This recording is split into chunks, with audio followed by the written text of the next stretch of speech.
Hi, everyone. This is Nancy Ridgway. I'm the Artistic Director of R5 Productions.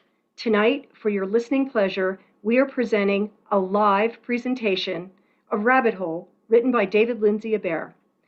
Rabbit Hole premiered on Broadway at the Biltmore Theater on February 2nd, 2006, and ran for 77 performances. It was directed by Danielle Sullivan and featured Cynthia Nixon, John Slattery, Tyne Daly, John Gallagher Jr., and Mary Catherine Garrison. Lindsay Abaire is a Pulitzer Prize-winning playwright, screenwriter, lyricist, and librettist. Rabbit Hole received the 2007 Pulitzer Prize for Drama, 5 Tony nominations, and the Spirit of America Award. He also wrote the book and lyrics for Shrek the Musical. Some of Lindsay Abaire's screenwriting credits include his film adaptation of Rabbit Hole, Rise of the Guardians, Inkheart, Oz the Great and Powerful, and the 2015 remake of Poltergeist. He is also, along with Marcia Norman, co-chair of the playwriting program at the prestigious Juilliard School. So, why Rabbit Hole? It takes a highly skilled and thoughtful writer to bring a story to life that tackles the heartbreak of loss. With every emotion that we as humans hold within us, Lindsay Abaire allows us to be the fly on the wall listening to a family deal with a cascade of emotions. From despair to hope, we follow Becca, Howie, Izzy, Nat, and Jason as they travel down the rabbit hole to find solace and eventually redemption. I hope you enjoy our presentation, and please stick around after the show for an introduction to the cast and crew, as well as a short talkback. Thank you again for tuning in and your support of R5 Productions.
Act 1, Scene 1.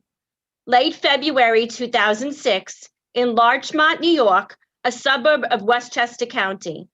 A kitchen with a comfortable living room and dining room nearby. Saturday afternoon. Becca, late 30s, is folding the laundry, kids' clothes, and putting it in neat pile on the dining room table. Her sister Izzy, early 30s, is in the middle of her story, getting herself a glass of orange juice from the refrigerator.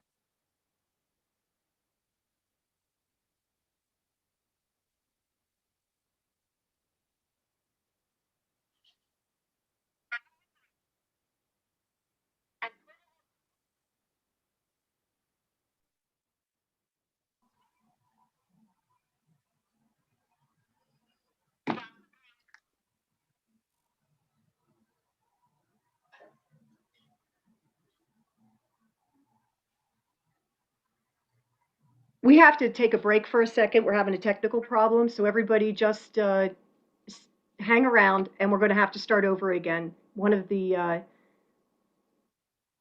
actors' computer crashed for a second, so we're just going to go to pause for a second.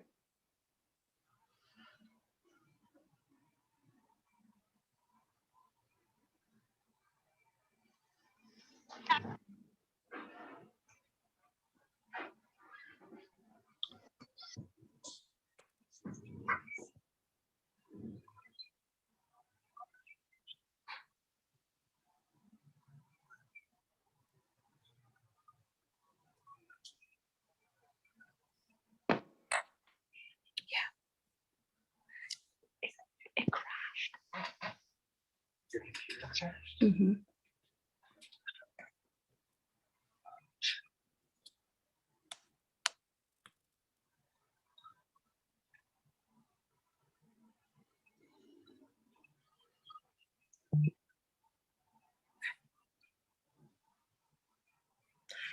And everybody kind of steps aside for her, like the Red Sea or whatever, just clears a path for her. And I'm like, what's with this nut job?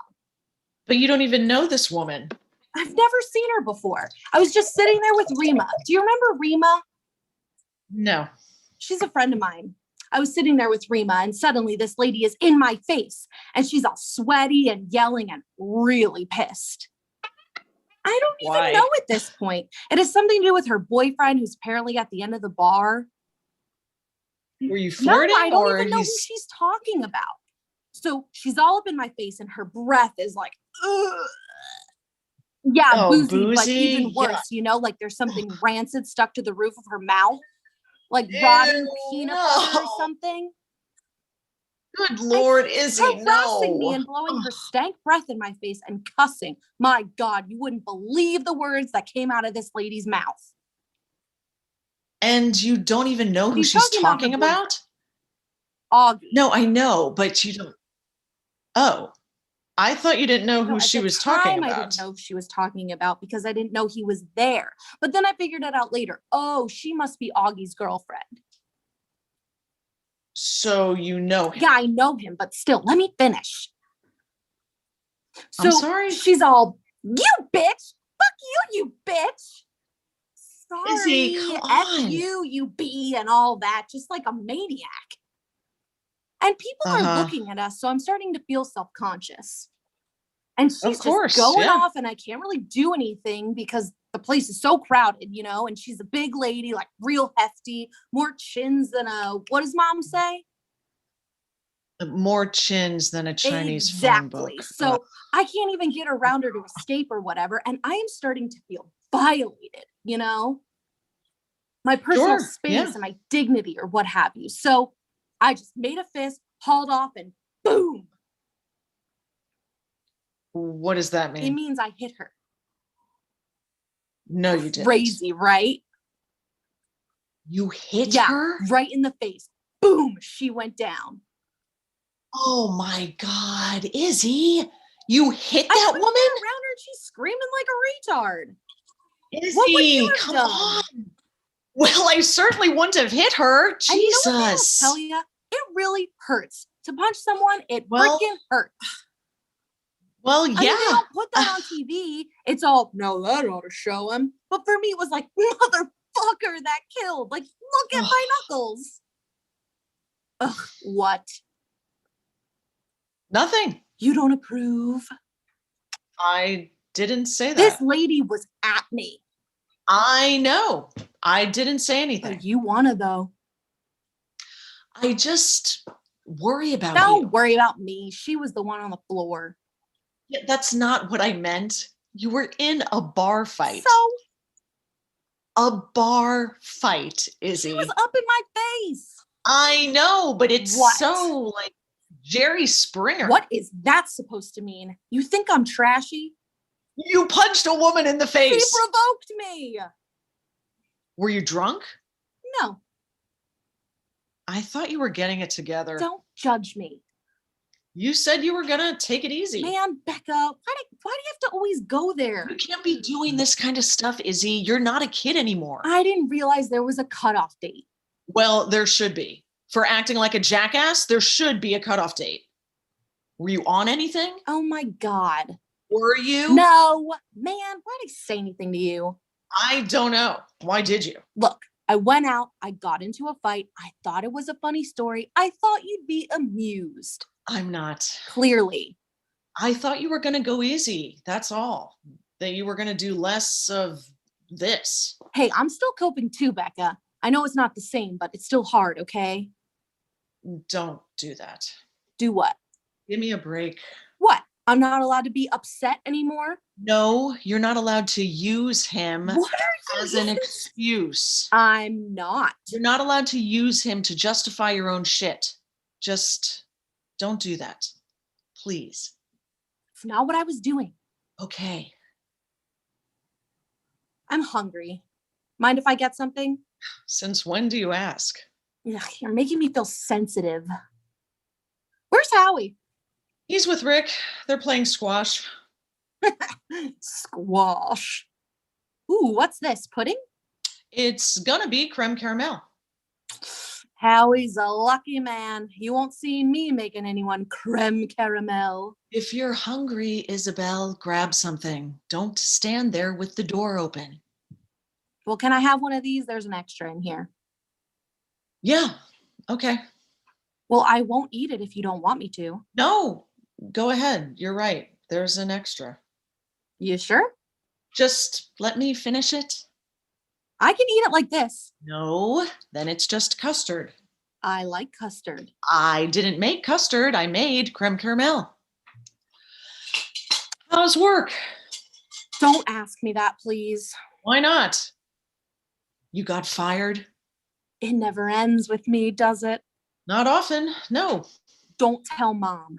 How can you get fired from Applebee's? It was all politics. I don't really want to get into it. Ooh, thank you. I like how it oozes. Of course you do. Mm-hmm. Better than custard, isn't it? Beth, you were right. Again. And again and again and again. And I wasn't using him as an excuse. I was just saying that it's been hard to pull it together. That's all. For all of us. Izzy, please. And I wasn't drinking when I hit that lady. Stone sober. Yeah, right. I was. I just had soda that night. She gonna press charges, you think? Nah, Augie would kill her. She's over it anyway. She moved out. Went to her cousins or something. What are you talking about? She moved. Out of Augie's place. They're not together anymore. I'm sorry. Do you know these people? Augie, I do. The girlfriend I only heard about. What did you do, Izzy? What do you mean? To that woman. What'd you do to her? I told you I hit her. Yeah, before that. Nothing. That was the first time I met her. People don't scream in your face for no reason. Sure they do. You should get out more. Were you sleeping with him? This Augie guy, whatever his name is, you were sleeping with him, right? Where are you going with this? Well, Jesus is. You tell this story like you're an innocent bystander. You say you don't know who this woman was. I didn't. You were having sex with her boifriend. That is so besides the point. It is? It was over between them for a long time. They were just living together because of the rent situation. She didn't care what he did. Yeah, then why did she accost you in a crowded bar? Because she's a lunatic. And Augie told her I was pregnant. Well, why would he go? Oh my God. Izzy. I know, right? You are not. Oh my God. He's a really good guy, Beck. You're going to like him. He's a musician. Oh, that's terrific. No, not like you think. He gets work. He is a working musician. Is that why you're here? To tell me you're pregnant? Pretty much. Yeah, I knew something was up. You're not one to pop by on a Saturday afternoon. I pop by. How long have you known? A few weeks. And you're just telling me now? Well, Jesus, Becca. What? You didn't want to tell me? No. Why not? Why do you think? God, everything's so fucked up. Does Mom know? Yeah. You told Mom before me. I had to. Oh my God, Izzy. Stop saying that. What are you going to do? Well, I'm going to keep it if that's what you're asking. Oh God. Augie wants to, and we're excited about it. Yeah. This is exactly the kind of thing that gives a person clarity. Izzy. Look, I'm sure this is really hard for you for a bunch of reasons, but can I just say, I don't need any advice right now or any lectures or whatever it is you're composing inside your head at the moment. I just need you to pretend to be happy for me, okay? Even if you don't feel that right now, I'd like you to pretend that you do. All right? Well, of course I'm happy for you. I was just taken aback. If you think a baby is going to fulfill you or give you clarity or whatever, then obviously it's a wonderful thing. I am happy for you. I don't need to pretend. Jesus, Izzy, give me some credit. Thank you. Well, I should probably hold off on this then. What do you mean? I'm washing all these clothes to give to Goodwill. I might as well save them for you. In case you have a boy, no sense in my giving these away. I don't know, Beck. They're in baby clothes for so long. It'd be a few years. He could even fit into this stuff. No, it comes up very quickly. You wouldn't even believe it. Plus, we don't have a lot of room to okay, I'll keep them here in the basement. You'll be happy I saved them. What if it's a girl? Then I'll bring them down to Goodwill. What's the big deal? You're going to thank me. A couple years worth of free clothes here. Think of the money you're going to save. It's not about the money. Oh, well, it should be. You need to start thinking about stuff like that, especially if the dad's a musician. It costs a lot to raise a child. It'd be weird, that's all. If it's a boy, to see him running around in Danny's clothes, I would feel weird. You would too, I think. I'm sorry. No, I'm sorry. Of course it'd be weird. I don't know what I was thinking. It was a nice offer. You'll get a lot of clothes anyway. Christmas and birthdays. You won't have to worry about that. No, I know. No, it'd be one thing if they were hand-me-downs, but Exactly. it's probably a girl anyway. You think? Oh, I'm definitely getting a girl vibe. I'm a little psychic about this stuff. Oh, yeah? Remember I said Debbie was having a girl? You did. And Karen? Yeah, Karen too. I remember. I think there's a girl in there. Oh, I hope there is. That's what I want.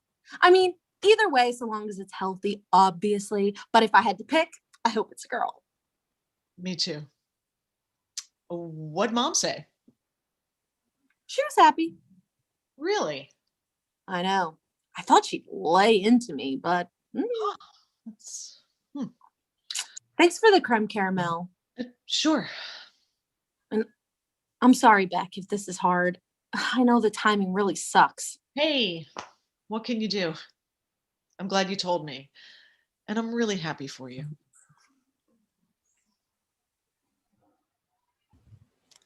Scene 2. Becca and Howie's living room later that Saturday night. Dessert has moved in here. They're finishing up their creme caramels, chatting.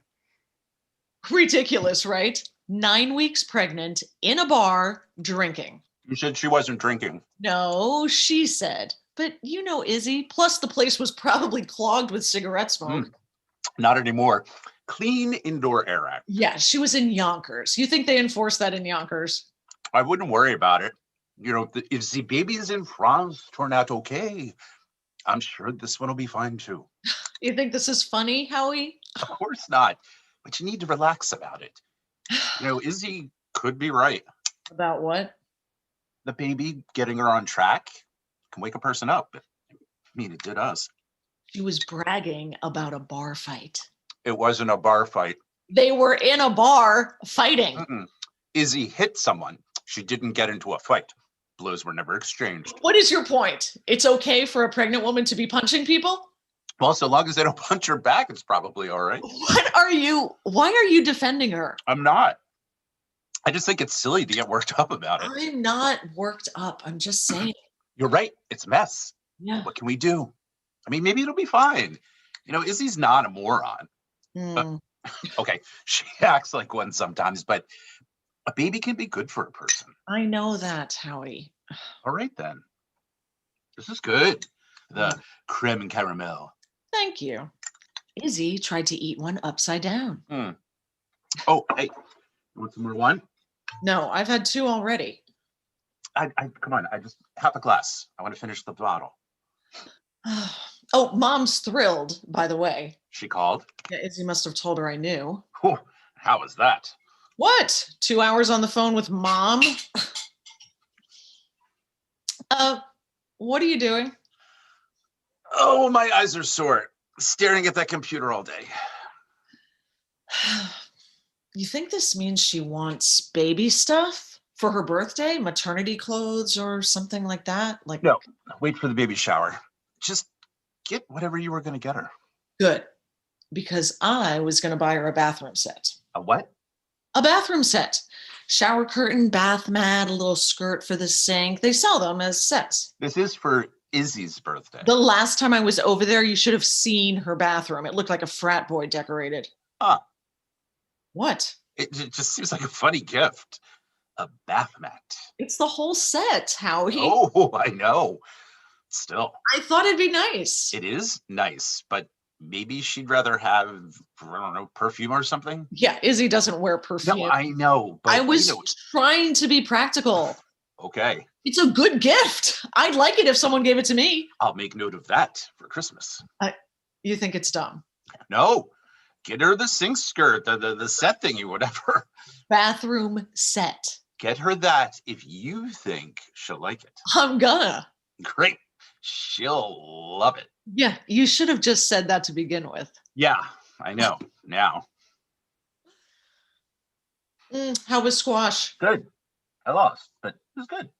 How's Rick? Rick's fine. And Debbie? Debbie wasn't there. I know, but did Rick mention her? Not really. I guess she took the kids to her mother's this weekend. Rick didn't want to go? He has work. How are the kids? Fine, I guess. He said that Robbie's doing t-ball now and Emily has mastered the plie. Anything else? No, that's it. You know, you can call her. You know, you can call Debbie and ask her these questions yourself. I don't want to call her. She should call me. Okay. Why can't she call me? I don't know. No? She's uncomfortable, Beck. Is that what Rick said? Rick didn't say anything, but obviously if she hasn't called you, it's because she doesn't know what to say. How about, hey, Becca, how you doing? Haven't seen you in a while. If you're pissed, you should call her and tell her. No, Howie, it's her job to call me. Okay. I would have been there for her if, God forbid, something had ever happened to Robbie or Em. I wouldn't have vanished the way she did. People get weird. You know that. It's probably hard for her. Hard for her? I'm just saying. I mean, look at my brother. Spent the whole funeral talking about the Mets. Obviously, he couldn't deal. He'd talk about anything but Danny. And that's my brother. Yeah, well, your brother's an asshole. Yeah, well. I should drop her a note. Maybe you should. Dear Debbie, just so's you know, accidents aren't contagious. Okay, just let it go. Let what go? Whatever's making you tense. You should try to relax a little. I am relaxed. Oh, we'll see. Oh, geez, Howie. What? It's chill music. You need it. Now, turn around. Or what? Just face that way. Thank you. See? Your shoulders are all knotted up. Yeah, well... Forget about Debbie and Izzy and whoever else is bugging you. Oh, I mean, she has no idea. By the way, Izzy, no idea what she's getting into. Oh, I know.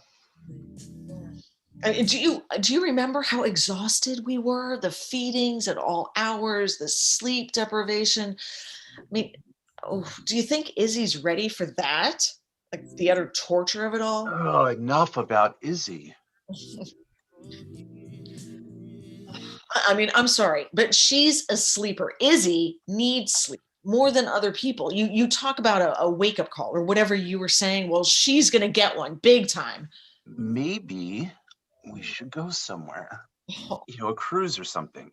Nice. You need to be pampered. Oh, you've taken off enough time as it is. I'll talk to Alan. What's another week?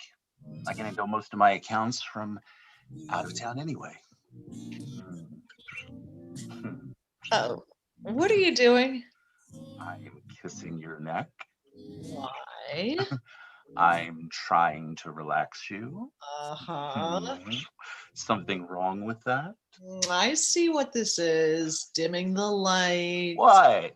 I can't massage my wife. Yeah, you don't have eye strain. So? Oh, I've been staring at that computer all day. Well, I do stare at that computer all day. You're trying to seduce me. Am I?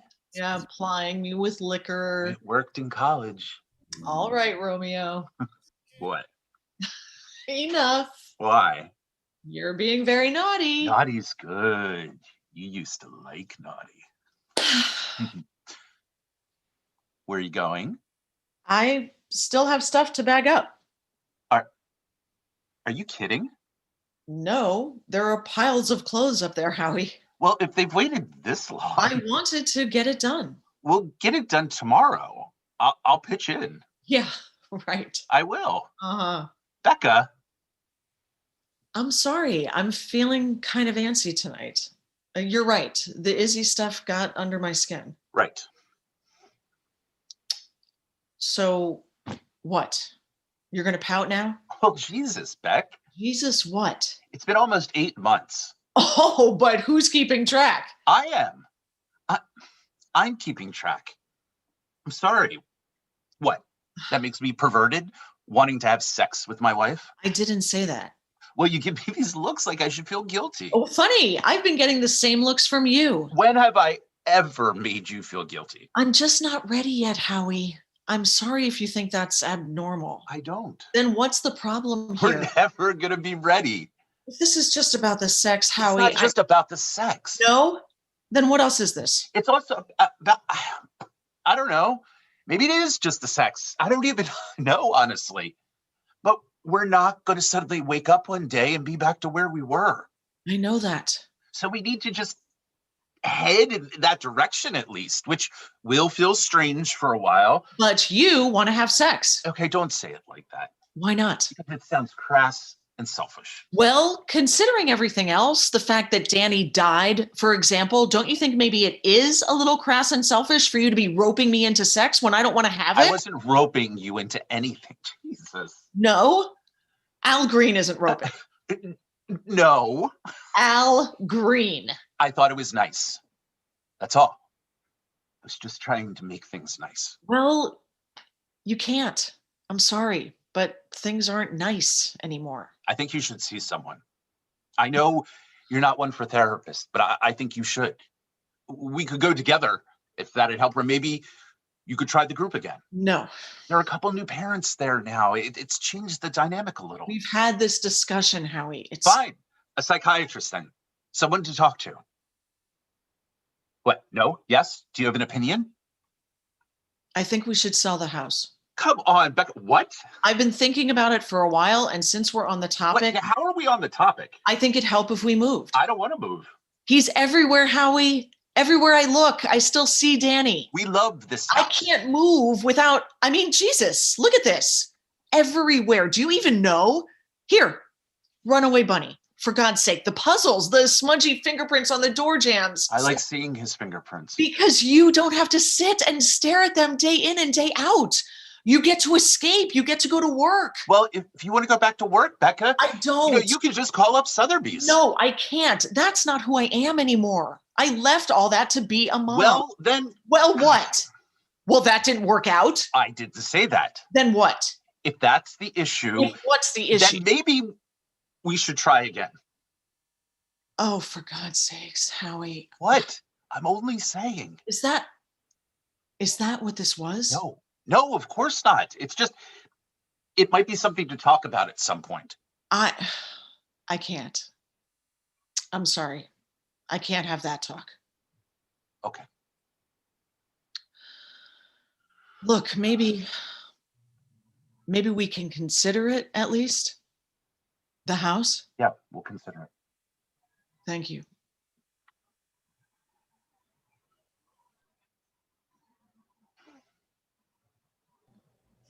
Becca heads for the stairs with the monkey under her arm. Howie watches her go. He sits alone for a couple of beats, then gets up and goes to the TV cabinet. He rummages around quietly, looking through videotapes. He finally finds what he's looking for. He glances up the stairs, then pops the video in. He shuts off the lights, then sits and watches the light from the TV flickering on his face. He's watched this tape dozens of times.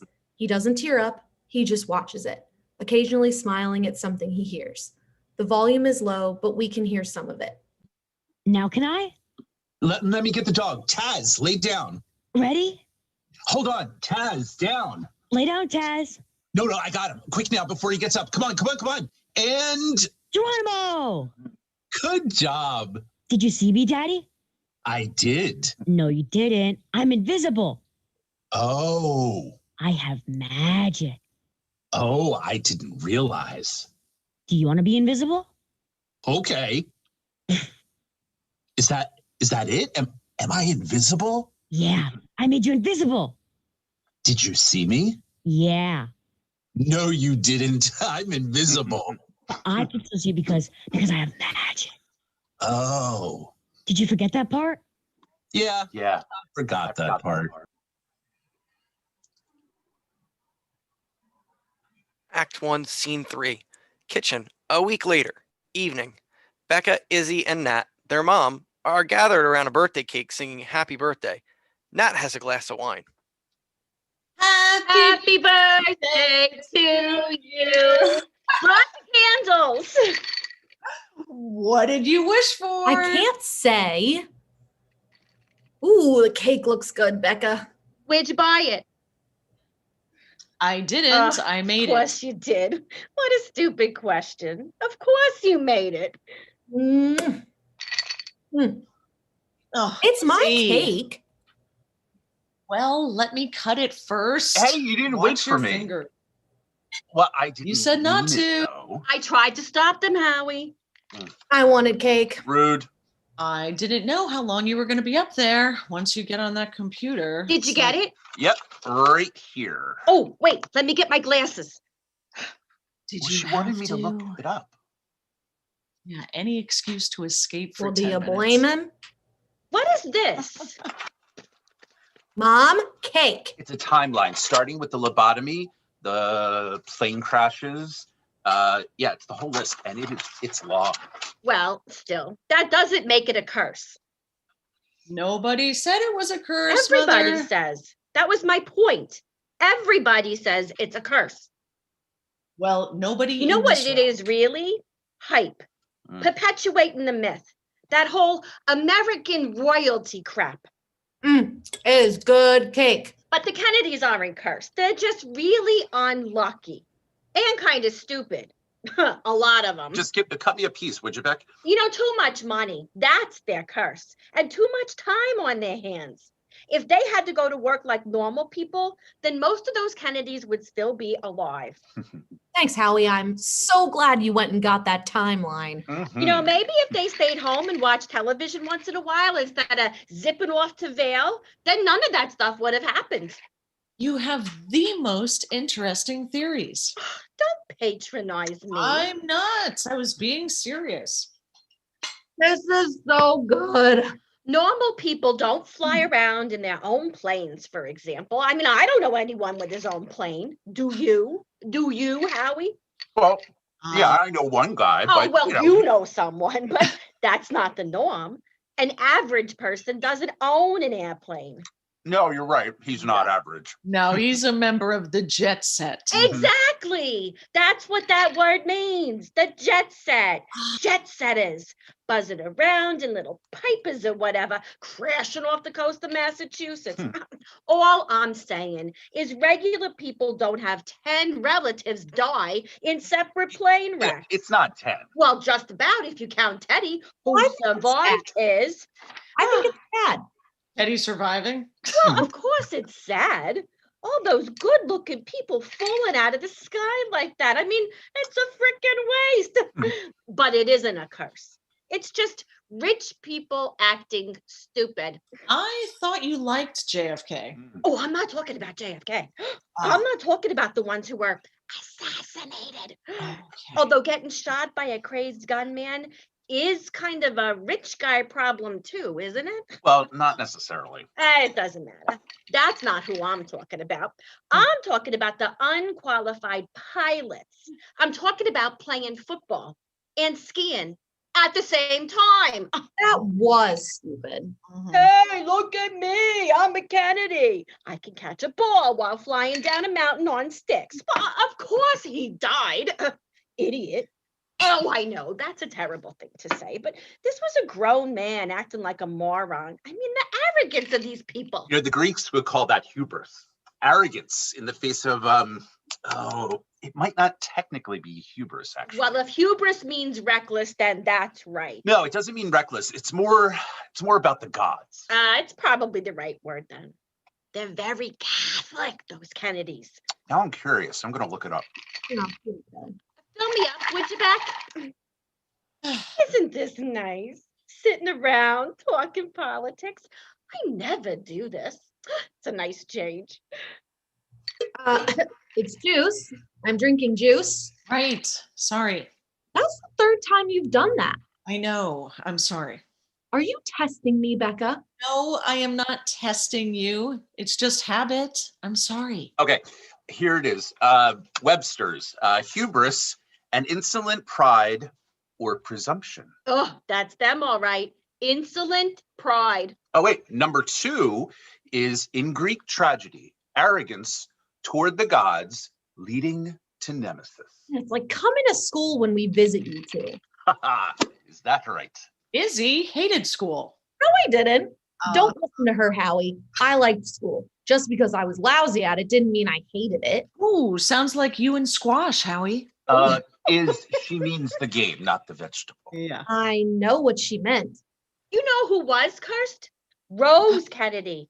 104 years old. I mean, living through all that death, one after another. Oh, she's the one I feel sorry for. Anyone want more cake? Nope, none for me. We should do gifts then. Yay! Gifts! Yay! I don't know how I got on all that Kennedy stuff. What was I talking about before? Aristotle Onassis. Oh, right. That makes sense. What was I saying about him? You were saying how he'd get really tipsy and never stop talking. Oh, you bitch. I'm not tipsy. I'm sure I had a very interesting point to make. This is from us. Wow, thank you. Happy birthday. It's wrapped so nice, it's a shame to rip it open. Oh, Becca makes such nice bows. I don't have the patience. My fingers are too fat. Oh, look at that. More of a practical gift, but I thought you could use it. It's a bathroom set. I see. It's nice. Oh, look at the colors. So pretty. The gift receipt's inside if you want a different style. Why would she want a different style? It's beautiful. Isn't it beautiful? Is this your way of telling me you don't like my Three Stooges shower curtain? No, of course not. This is for when you want to change, you'll have that it. Three Stooges thing is kind of goofy, honey. The word is kitschy, Mother. Huh, look up kitschy, would you, Howie? See if it says crap. I didn't know what This to is get. great. Seriously. I like your shower I know. curtain. I was kidding. And since you're moving in with Augie. That's right. His bathroom needs a little roofing up. Thank you. You're welcome. Thanks, Howie. Oh, no, don't thank me. Becca picked it out. Okay, now me. Here you go. Ooh, an envelope smells like cash. You wish. You think I'm going to trust you with cash? It's a gift certificate. Ooh, to a pea in a They pod. have very nice maternity clothes. Nothing schlubby. Thank you, Mommy. Who I thought we weren't doing baby stuff. said that? For the birthday, I thought we'd wait until the I'll shower. get her something else for the shower. What's the difference? Nothing. I just would have gotten her something different had I known we were doing No, baby that's stuff. my fault. I told her It's to go not ahead. baby stuff. It's mommy stuff. She's gonna need clothes. I know. This That's is why perfect, Beck. I needed a bathroom set. I know you did, but you need baby stuff So more. take it back. It's- You know what? We can take it back. Don't tell her that. No, he's right. I should. Becca, please. I'll get you a basket of Mistela lotions instead. They prevent stretch marks. Becca, let go. I like the bathroom set. You can get the lotions another time. Okay. Thank you. It's a nice set. I like the colors. More juice, Izzy. No, I'm good. So can anyone use those stretch mark lotions or just pregnant ladies? Hey, how's Taz? He's good. The vet says he needs to lose some weight though. Really? Oh yeah, he eats like a trooper. What are you feeding him? Just Regular dog food, whatever's on sale. Oh, huh. Because I wrote down the name of what he was usually eating on that printout I gave you. Do you still have that printout? Yeah. We were feeding him Science Diet.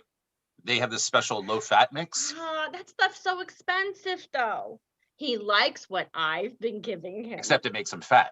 Howie, He's not fat. He's just a little chubbier. I think the weight suits him. Maybe he eats too much because he feels punished. Oh. I think he misses you. Oh, remember Pickles? Oh. She was fat. That was our dog growing up, Howie. She was this enormous, I don't even know what. What was Pickles, Becca? Yeah, she was a mutt. No, I know, but she was mostly like collie, I think, with some German Shepherd mixed in. Ugh, remember how fat she was? Probably because of what you fed her. Well, yeah, probably. Now I remember what it was. What I was going to say about Aristotle Onassis. Ugh, Mom, do you have to? It was about his son, the one who died in the plane crash. I'm gonna wrap up the cake for you. Oh, I know. Another rich kid in a plane crash. But this was my whole point. Oh, you should have stopped me from going off on that Kennedy tangent, because my point was about Onassis and how when his son died, he was so distraught by the senselessness of it all that he put up this big reward to anyone who could prove that someone had sabotaged the plane. Have you read this, Howie? I'm not sure. Oh, he just couldn't accept that what had happened was an accident. So he offered all this money to anyone who could give him a reasonable explanation. He needed someone to blame. Oh, Jesus. Here we go. He needed a reason for losing his son. But it didn't come, of course, and it killed him. The grief did. He only lasted a couple of years after that, because he never came to terms with it. There was nothing to give him comfort, and so he died. You see? He would rather have his son have been killed by some secret assassination than by bad luck. It's like the Kennedy curse, isn't it? People want things to make sense. We don't think Danny died because of a curse, Of Mom. course not. Or because someone sabotaged us or was out to get us. We know there's no sensible explanation. I know you do. Then why are you telling this story? I'm just talking. I can't talk. You never just talk. It sounds like you're just talking, but it's always so much more, isn't it? I don't even know what that means. Hey, here's an idea. Let's change the subject. Didn't I say no? She brought it wine? herself. What was I supposed to do? What did I say? You promised. Promised what? It's not my fault she missed my point. What point? That Aristotle Onassis died of grief because he couldn't find someone to blame? I'm not talking about blame. I'm talking about comfort. Oh, comfort. Well You then. guys, this is supposed to be my party. Where are you getting it? Comfort? Yes, if I may ask. I'm not. Well, what? Well, I think you should. Okay, I'll get right on that then. See what I can dig up on eBay. Don't get flipped, Becca. I'm just trying to talk to you. I'm going to clean up because I think we're just about done here. Howie says you won't go to the support group. Oh, Howie said. Was asking how you were doing. Well, why didn't you just say fine? You know she's going to run with whatever you give her. I always thought talk was healthy. Isn't that what all the books say, Howie? So this is what exactly? An intervention?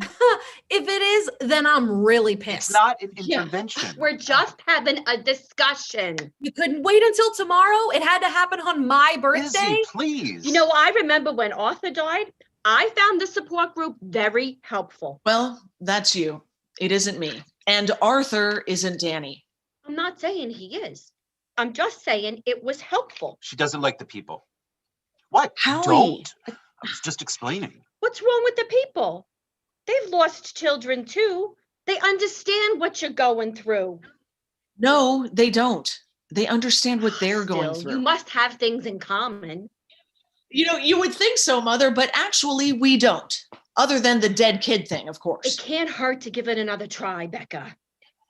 Yes, it can. You haven't met that room full of They're not God freaks. freaks.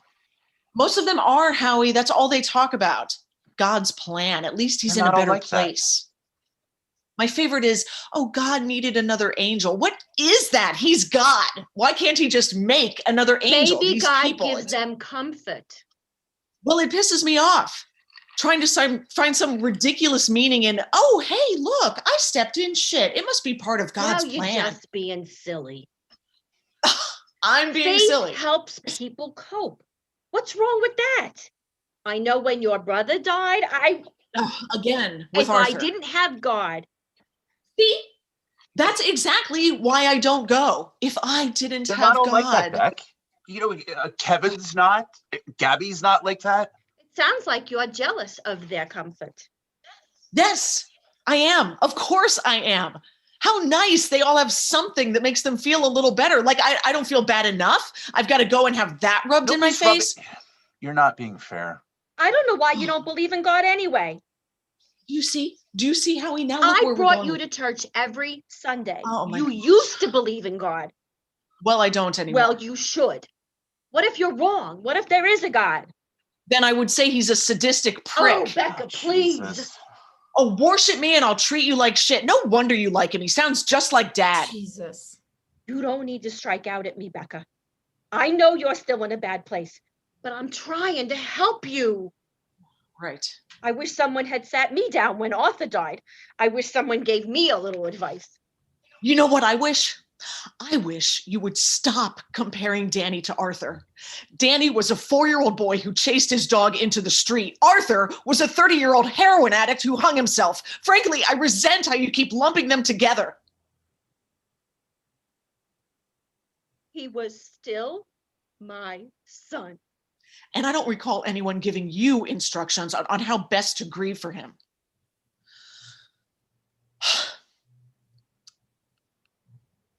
I think it's time for me to go to bed now.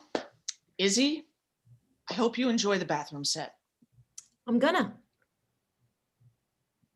I was never that mean to anyone. When Arthur died, I was just as upset as she was, but I never took it out on other people like that.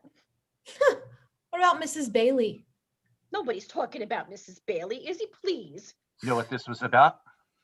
Yeah, Mom and her mouth. Oh, I knew the party was a bad idea. Mom, didn't I tell you not to get into anything with her? She got a letter today from Jason Willett. What? Why? What did he want? She said it didn't bother her, but you... Sorry, Iz. No. Hey, this was great. Let's do it again next year.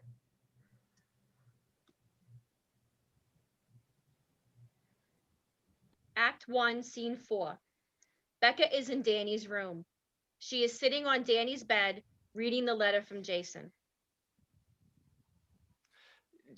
Dear Mr. and Mrs. Corbett, I wanted to send you my condolences on the death of your son Danny.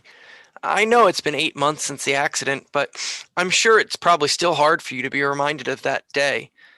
I think about what happened a lot, as I'm sure you do too. I've been having some troubles at home and at school, and a couple of people here thought it might be a good idea to write to you. I'm sorry if this letter upsets you.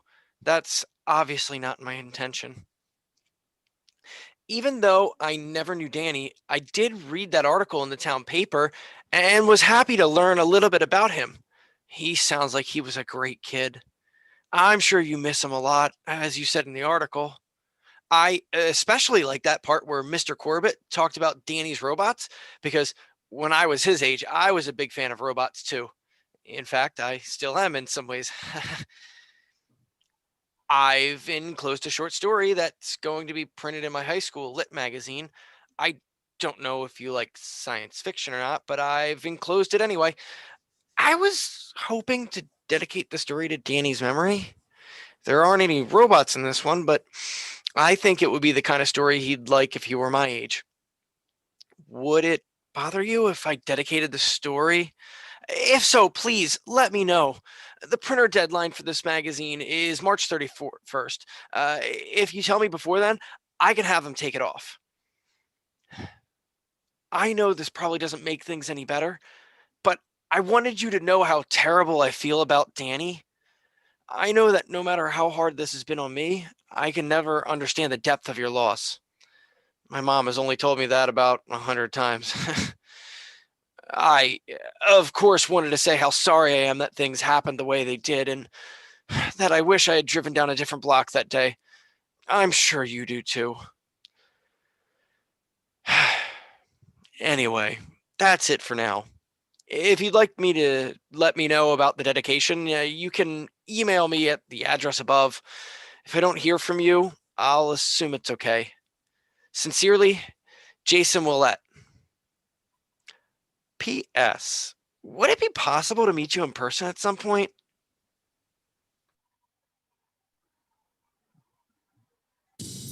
Tornadoes are powerful, spinning columns of air that stretch from the ground to the clouds. Yeah.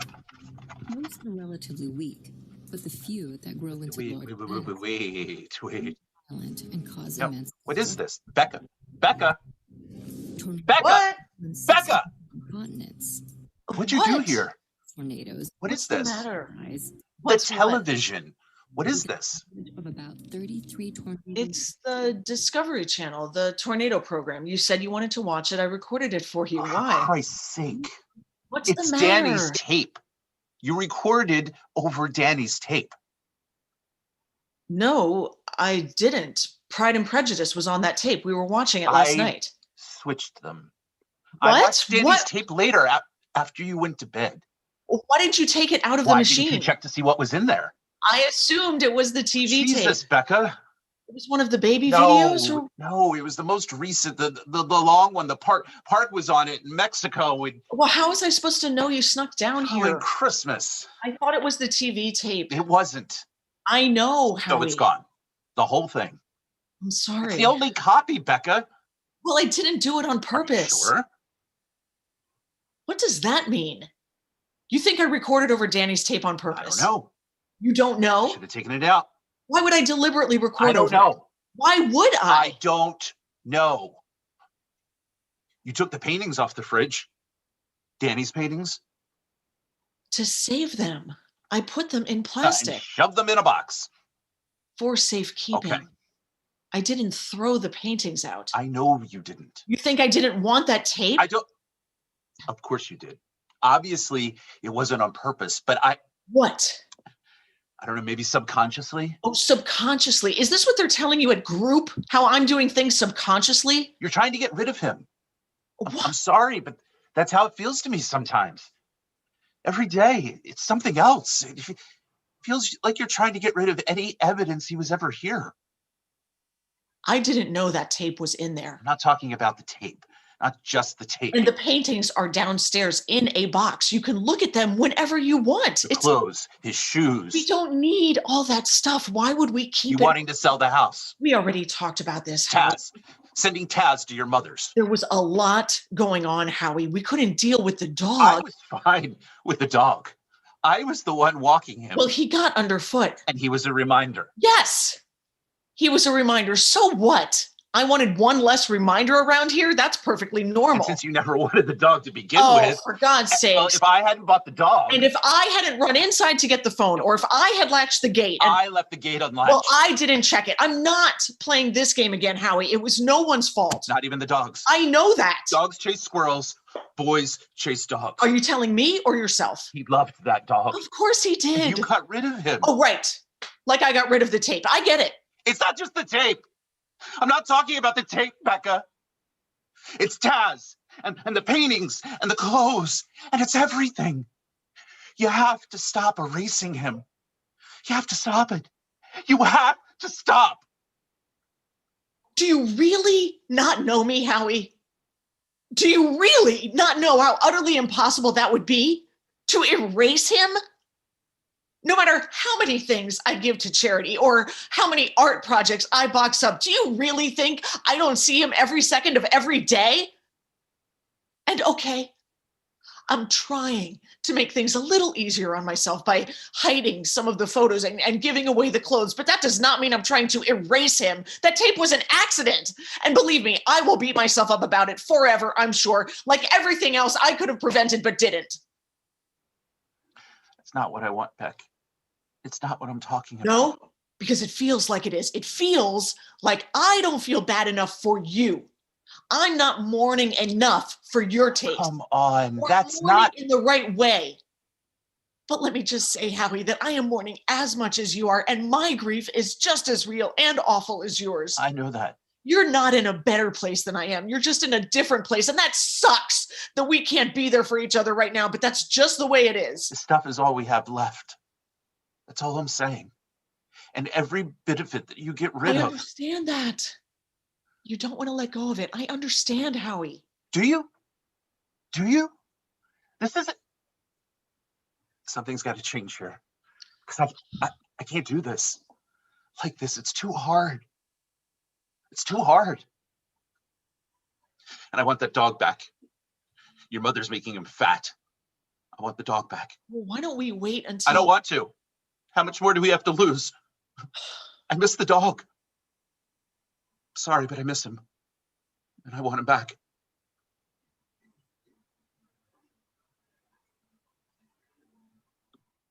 Act 2, Scene 1. 2 months have passed. It's early May. Howie is in a suit holding a clipboard with a sign-in sheet waiting for people to pop by for an open house. Izzy is in the kitchen. A car is pulling away. They were weird, huh? That last couple? The way they kept opening everything, cabinets, closets. Oh, it's an open house. Still, it was kind of nervy. I never do one of these things. Strangers strolling through, looking under my beds. That's what you got to do to sell a house. Well, lucky for me, I'll never own a house then. So, what is this, pie? It's a tort. Is it good? Yeah, it's good. So, are we done? 15 minutes. We're supposed to go till 4. How many did you get anyway? Oh, God, not many. Yeah, no serious buyers. I mean, maybe the Germans, though. It's hard to tell. Is that what he was? German? Couldn't place the accent. I thought maybe Irish. Irish? I couldn't tell. You know, we should probably try and get a broker. I think a lot of people are afraid of FSBOs. Afraid of who? FSBO. For sale by owner. No middleman. I was trying to avoid the commission, but we probably need one. God, this was a wash, I think. I thought we had a bite with that family with the little girl. Nothing, though. I don't know, maybe I priced it too high, or they were just browsing, maybe? You freaked him out, Howie. No, I didn't. What are you talking about? You should have cleaned out Danny's room. Made it look like a guest room or something, an office or whatever. Why? Because everyone that went in there was like, oh, you have a son? How old is he? Did you think people wouldn't ask that? I didn't think about it. I just thought it'd be good for them to see there was a nice room for a kid. Common sense, Howie. I mean, you've got these robot sheets on the bed. The conversation's going to come up. And so everyone asks, and then you tell them, and then there's this weirdness in the air. Okay, only 2 people asked. That's all. Well, you ooged them out. If you had a kid, would you want to move into a house where a boy just died? Like, people believe in that stuff, you know, like house karma or whatever you want to call it. Well, they're stupid then. Yeah, they are. But if you want to sell your house, you got to take that into consideration. I can't believe I'm giving you business advice. Oh, is that what this is? I'm just saying, sometimes you got to sort out what is and isn't appropriate to say to people. It isn't appropriate to talk about my son? You are not pulling me into that conversation. You want to tell total strangers all about Danny and how he died. It's none of my business. God knows it's something you enjoy doing, so go ahead. But don't be surprised if nobody wants to buy your house. Ooh, and good God, Becca has got to stop baking. I am ginormous. Ooh, is someone coming? No, Taz is just mad that he's still tied up. Mm-hmm. So, hey, let me ask you something. All right. Why is Becca so mad at me? Is it just because I'm pregnant or? Becca's not mad at you. Then why does she act so pissed at me sometimes? I don't know. You should ask her. I can't. Why not? Because that'll only make her more Yeah, pissed. probably. But, you're not going to. She blames me, like maybe a little bit. Oh, my God, Izzy. Because if I hadn't called to bitch about mom, she wouldn't have left Danny to run into the 10 months later, and you're asking me this. Well, I don't know. No, Izzy. No. Nobody blames you. Okay. So it's just the baby then. The fact that I'm having a baby. Honestly, I don't think Becca's mood has anything to do with you. She thinks I can't do it, right? I'm not cut out to be a good mother. She doesn't think that. You should really be having this conversation with her. I know I've been a fuck up, but people get their shit together. Of course they do. And maybe I'm not as organized as Becca or Homie or whatever. Nobody's comparing you. Really? Because that'd be a first. Everyone's excited about the baby but you got to understand that there's other stuff going on around here. I'm not talking about the other stuff. I'm talking about me being a capable person who can raise a child and look after it and protect it. I resent the feeling I get from her, and you too sometimes, honestly, that I don't deserve the baby or that I'm not mature enough or smart enough or something to take care of it. I mean, my God, if my mother could do it, how hard could it be? Oh, you'd be surprised. Look, I just want to feel like you guys have some faith in me because I'm up to it. Great. I hope you are. Oh, you hope. Thanks, Howie. I don't know what you want from this conversation, Izzy. And I really don't know why you're having it with me. Oh, fuck it. Nobody's coming. Are you mad? No. You seem mad. I'm just getting a beer. You want one? No, I don't want a beer. God. Can I ask you something else? What do you got? A list? Things to ask Howie when he's cornered. No, not a list. What is it? You're not going to like it. Ha, well then, even better. Do you know my friend Rima? That's the question. No, this is the prologue. You know how some books have prologues? I'm familiar with the concept. That's Rima. You remember her? Not really. I brought her to that barbecue like 2 years ago. Curly hair, kind of chubby. Okay, I'll take your word for it. Well, Rima works at Calderone's in New Rochelle. You know that restaurant? Yeah. Well, Rima, even though you don't remember her, remembers you pretty well from the barbecue. And she said she waited on you a couple weeks ago. Did I stiff her on the tip? Because had I remembered her, obviously I wouldn't have done that. She said you were with a woman. I was with another parent from the support group. 2 weeks ago, right? We grabbed a bite after the meeting. If Rima had identified herself, I would have introduced them. Her husband doesn't attend the meetings. Is this still part of the prologue? Why were you holding hands? Rima said you were holding hands. And Rima's what? Exactly, your spy? No, she's a waitress. She was at work. You were the one sneaking around. Okay, now I am mad. I told you you weren't going to like This woman it. is a friend of mine.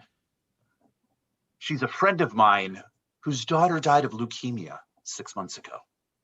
Jesus, Izzy.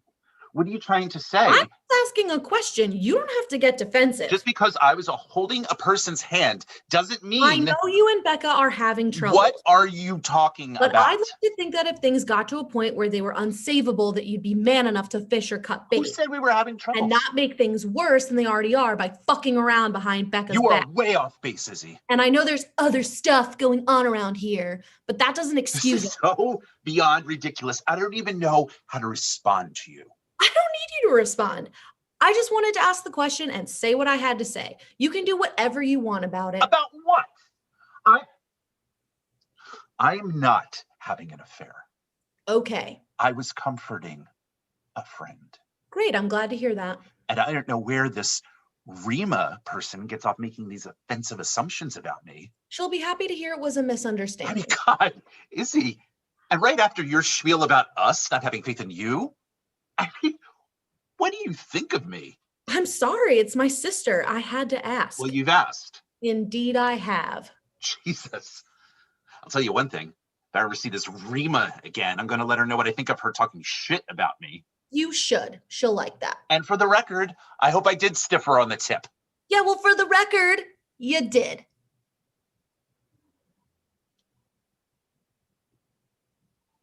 Luckily, she had read about it in the papers. She did. So when I explained it, she realized who you were. Hey, they're back. You should have gotten her phone number. We could have had her over for cocktail. Just trying to help. Well, I don't need you chasing after me, cleaning up my messes. What happened? Or apologizing for me. That's not what I was doing. Hey, did something happen? Hey, did you get my message about the olive loaf? Oh, I shut my phone off. I had to do something, Becca. Why? Because you kept calling me. But I wanted olive loaf. If I didn't say something, she would have had the cops there. Cops? Where? Would not have called the cops. Oh, you don't know that. Someone was going to call the cops? What happened? Nothing. We had a little scene, that's all. Oh, here, let me do this. So, how'd we do here? Looks a little light, doesn't it? What kind of scene? What scene did you have? In the supermarket. You and Mom? Oh, no, I was not involved. So stupid. What happened? This is why I hate shopping. Everything in there is like, oh, look, Fruit Loops. Danny liked Fruit Loops. Oh, hey, string cheese. Danny hated string cheese. Everything.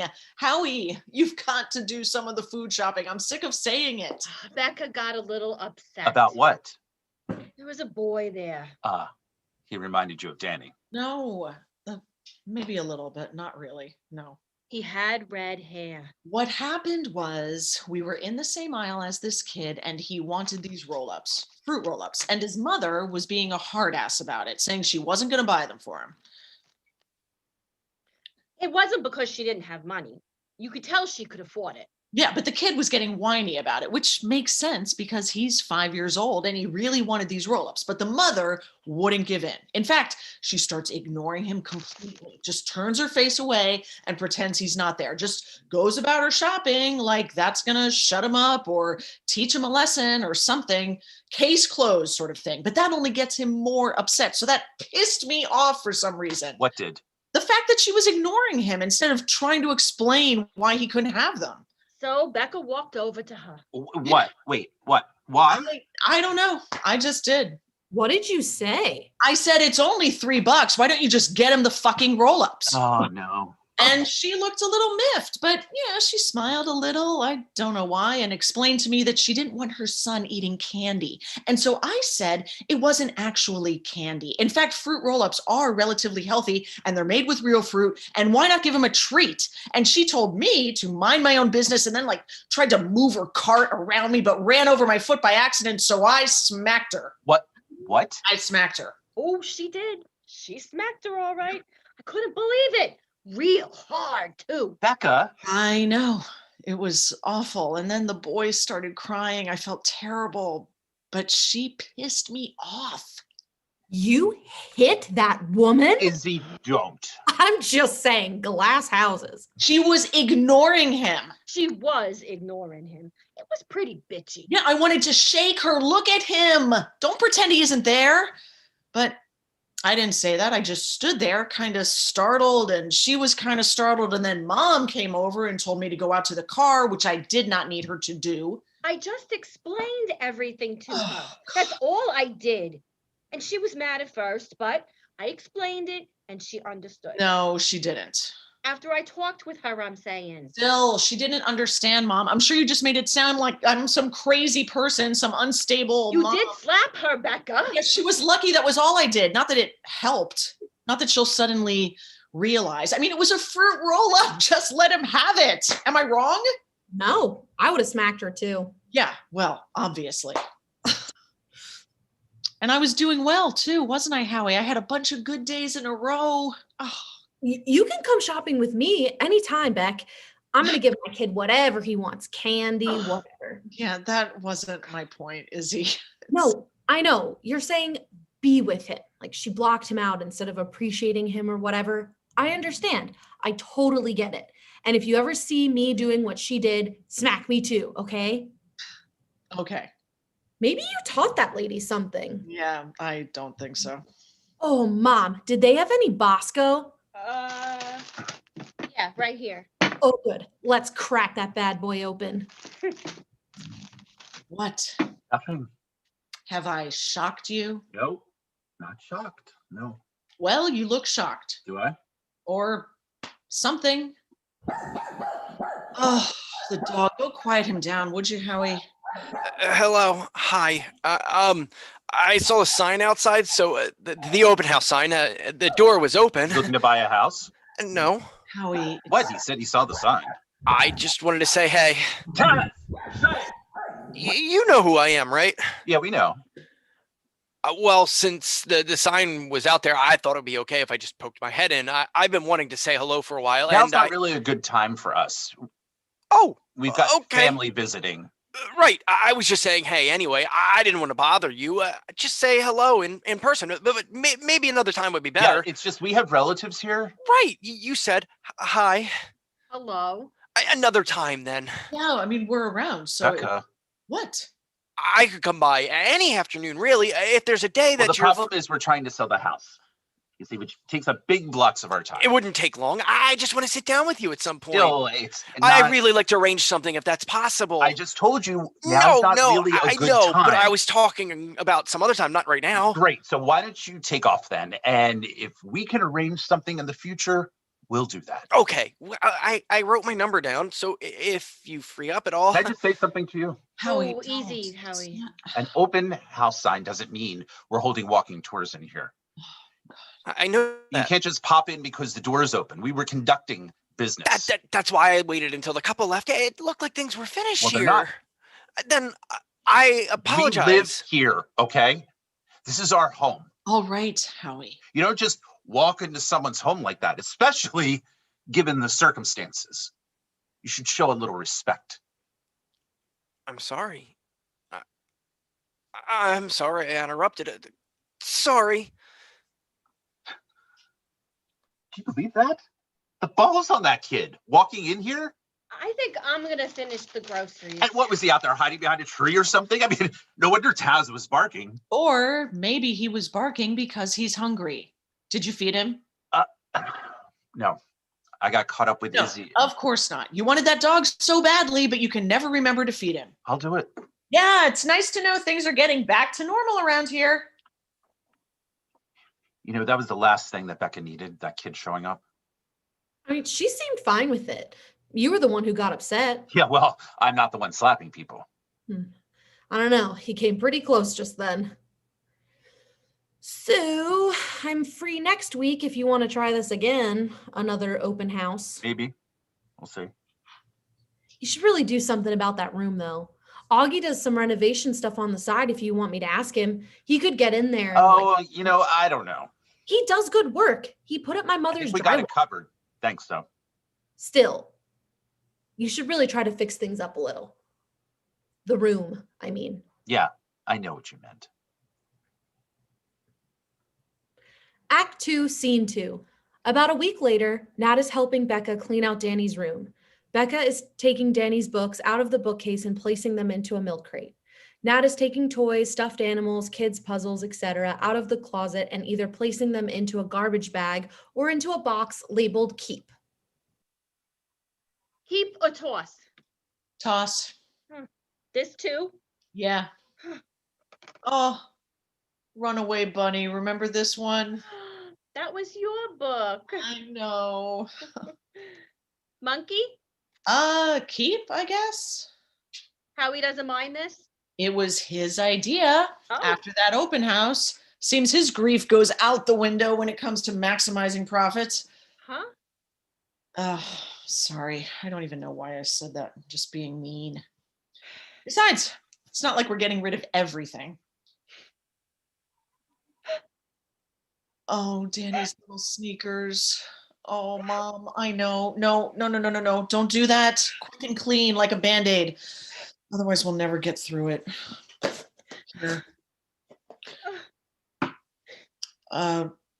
Hey, did Izzy tell you I was taking a continuing ed class?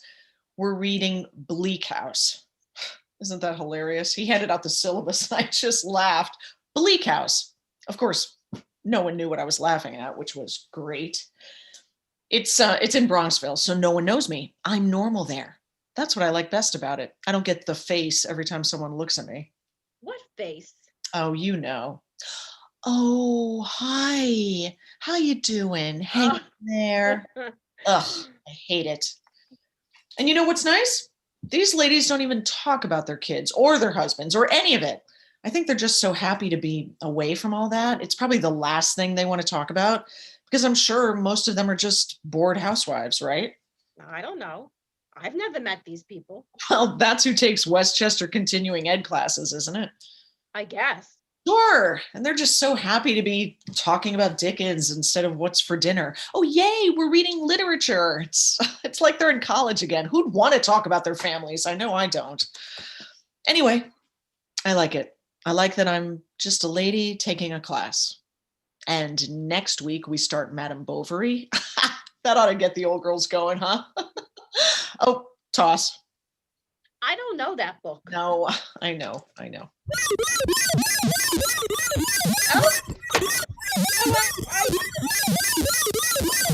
Yawning. Oh, try listening to it for hours on end. Izzy gave him that. Only people without children give those kinds of gifts, or people who want to punish parents. Hey, you know what?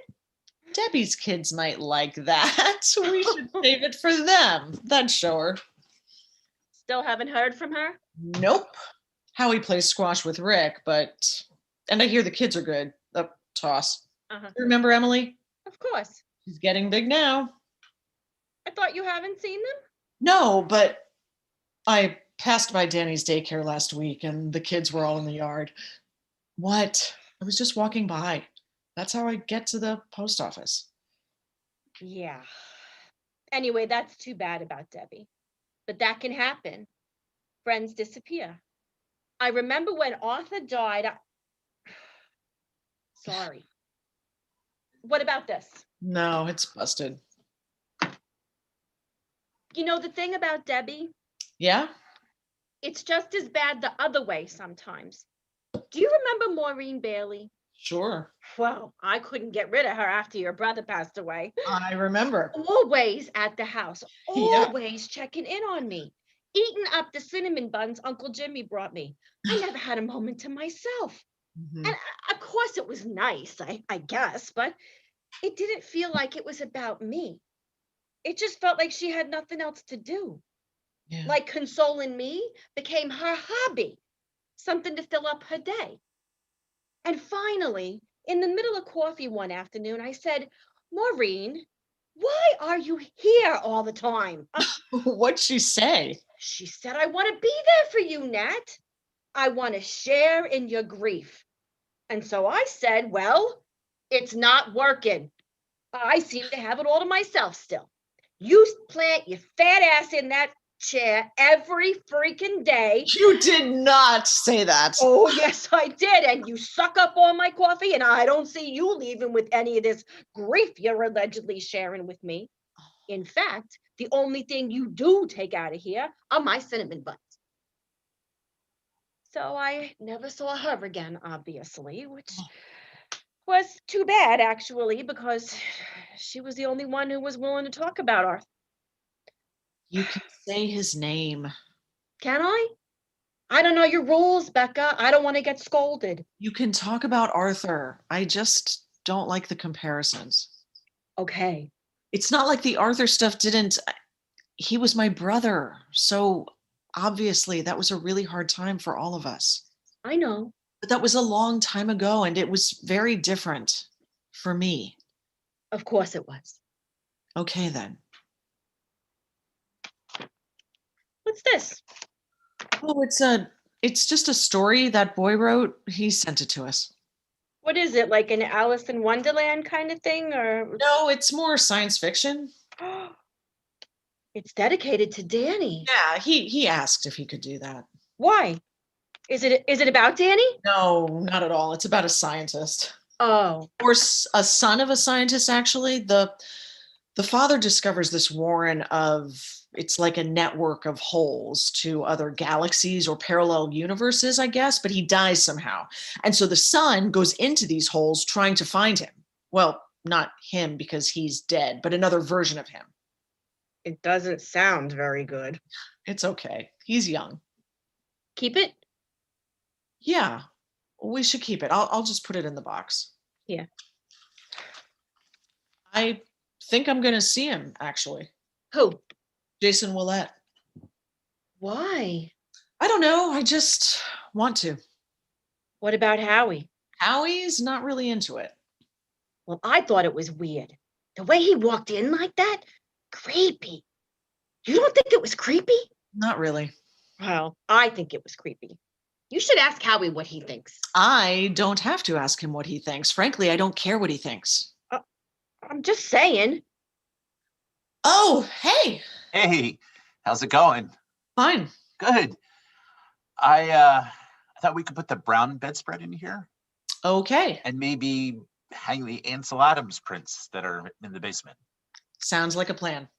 Making progress, I see. Yep. Good. Looks good.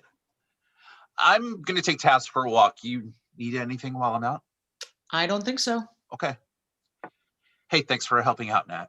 Oh, sure. Ugh, I hate that bedspread.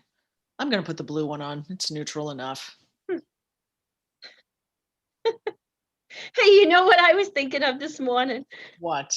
Remember that gourmet basket you and Howie got me for Mother's Day last year with the biscotti and the fancy biscuits? And I put the chocolates out when you came over for dinner, and Danny ate the entire bowl of chocolates when no one was looking. Yep. And then Howie was like, "Where'd all the chocolates go?" And I said, "Danny ate them. Leave them alone. Kids like candy." And then Howie said, "But those were chocolate-covered espresso beans." Remember? But Danny had eaten the whole bowl. So he was like, really, really wired and running in circles and climbing up the walls and putting things on his head. And he was up till like 3 a.m. Oh, gosh, remember that? Only too well. Oh, I didn't even know what those damn things were. I just thought they were candy. Oh, you got me those fancy baskets with all that crazy stuff in them. Espresso beans. Oh, I tell that story to everyone. People get a kick out of it. Mom? Huh? Does it go away? What? This feeling. Does it ever go away? No.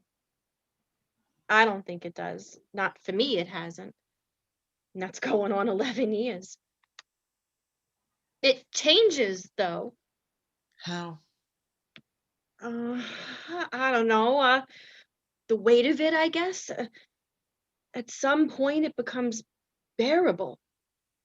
It turns into something you can crawl out from under and carry around, like a brick in your pocket. And you forget it every once in a while, but then you reach in, for whatever reason, and there it is. Oh, right. That. Which can be awful. But not all the time. Sometimes it's kind of, not that you like it exactly, but it's what you have instead of your son, so you don't want to let go of it either.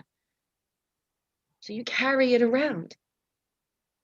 And it doesn't go away, which is fine, actually. Act 2, Scene 3. A few days later, Jason is sitting on the couch in the living room. He looks around. Becca enters from the kitchen with a plate. I made some lemon squares. Thank you. Can I get you milk or something? I don't have any soda, unless you want seltzer. I'm fine. You'll need something to wash it down, though. You don't drink coffee, do you? Sometimes. You want coffee? No, thanks. Really, I'm okay. All right, but let me know if you change your mind. It's good. Thank you. It's still warm. So, you're moving? We're thinking about it if we can find a buyer. Where are you moving to? We're still looking. Far away? Probably not. No, my husband works in the city, so we can't go that far. What does he do? He works at Prime Brokerage, risk management. Uh-huh. He takes the train in. Right. So we don't want to go too far. It's a nice house. I hope you find one as nice as this. We'll probably go smaller. This is too big. I'm sorry Howie couldn't be here. That's okay. He's not ready. I was going to say working, but yeah, that too. He seemed mad the other day. No, he was just surprised that you dropped by. Okay. You just scared him a little bit. He didn't seem scared. Yeah, well, maybe that's not the right word, but Howie's not mad at you. What happened was an accident. Howie knows that. You know that too, right? Oh, the dog, that bark goes right through me. I swear, we better move somewhere without squirrels. You should have the vocal cord snipped. What? That's what some people do if their dogs won't stop barking. Huh, I've never heard of that. Yeah, because some dogs just never shut up. So that's what they have to do. Otherwise, the alternative is give them away. Or put them to sleep, I guess. You should look it up online. I bet there's all sorts of information if you're interested. No, Howie would never allow it. He loves that dog too much. Do you have any pets? No. Well, that's lucky. Yeah? Unless you want a pet. Do you want a pet? Because I've got one you can borrow. Just kidding. Oh, look, Bleak House. We read that book. Bleak House? Yeah, in English class. Did you like it? Not really. It's too long. I know. I barely made it through. I liked David Copperfield, though. Also very long. Yeah, but it didn't feel as long. No, you're right. So, I don't see any photos anywhere. Of Danny? Yeah. Well, we put most of them away because of the open house. Okay. Do you want to see pictures? Because I could go... No, thank you. Okay. The one in the article was nice, though. Him at the beach. That's Annaport Bay. I used to have a shirt just like that one. The one he's wearing in the picture. I might have been going too fast that day. I'm not sure, but I might have been. So that's one of the things I wanted to tell you. It's a 30 zone, and I might have been going over 33 or 32. I would usually look down to check, and if I was a little over, then I'd slow down, obviously, but I don't remember checking on your block, so it's possible I was going a little too fast, and then the dog came out really quick, and so I swerved to avoid him, and not knowing, obviously, it. So, that's something I thought you should know. I might have been going a little over the limit. I can't be positive either way, though. I'm going to get you some milk. You don't have to drink it if you don't want it. Okay. So you're a senior? Yeah. Where are you headed in the fall? Connecticut College. They have a good writing program. Oh, well, that's nice for you and not far from home. Your parents must be happy about that. It's just my mom, but yeah, she's happy about it. She's already started picking out the sheet sets for the dorm room. Uh-huh. She keeps saying she's going to apply to the graduate program so she can keep an eye on me while I'm up there. She's just joking, though. Right. She's not really looking forward to it since I'm the only one at home now, but I told her that I'd come back on the weekends when I could. That'll be nice. Yep. There you go. Thanks. And you graduate when? Thursday. Matt Lauer is going to speak. His niece is in my class. Oh, well, that's great. I like Matt Lauer. Yeah, so does my mom. So you must have a prom coming up then. It was last Saturday, actually. Oh, and you went? Yeah. You have a girlfriend? Or... Oh, no. I mean, I did, but we broke up a while ago. So I went with this girl, Carly, who's just a friend, and this other girl, Tina, who went with this guy, Jake, whose dad owns this old-fashioned Rolls Royce that he can bring to car shows and stuff. So we all went in that together. Oh, that must have been fun. Oh, yeah. It was a tight squeeze, though, because no one wanted to sit up front, but it worked out. We had champagne in the back, not to get drunk or anything, but just to celebrate. But Carly is just really skinny, so she got a little tipsy. And even though she barely had like one glass of champagne, she kept telling the driver to put the top down because she wanted to stand up in the back and act crazy. But the car wasn't even a convertible. So we essentially made fun of her all night for that. That part was pretty funny. I'm sorry. No, that was stupid of me. I asked. Still, I shouldn't have. Should I go? No. No, I'm fine. I'm sorry. So, did you have a good time at the prom? It was okay. Well, it sounds like it was very nice. I liked that story you sent, by the way. I'm sorry we never thanked you for it. That's okay. We appreciated it. So the scientist that the boy is looking for, Yeah? is that your dad? No. I mean, is it based on him? No, my dad was an English teacher. Oh. Okay, I was just curious about that part. He is dead though, right? It's just a story. No, I know. I'm sorry. It's none of my business. I was just reading into it. Yeah. Well, anyway, I liked it very much. It reminded me of Orpheus and Eurydice. Do you know that Greek myth? Not really. Eurydice dies, and Orpheus misses her so much that he travels to Hades to retrieve her, but in the end, it doesn't work out. I should read it. Yeah, it's similar, but instead of Hades, you have the rabbit holes, the parallel universes. It's interesting. I liked that part. Thank you. Is that something you believe in? Parallel universes? Yeah. Sure.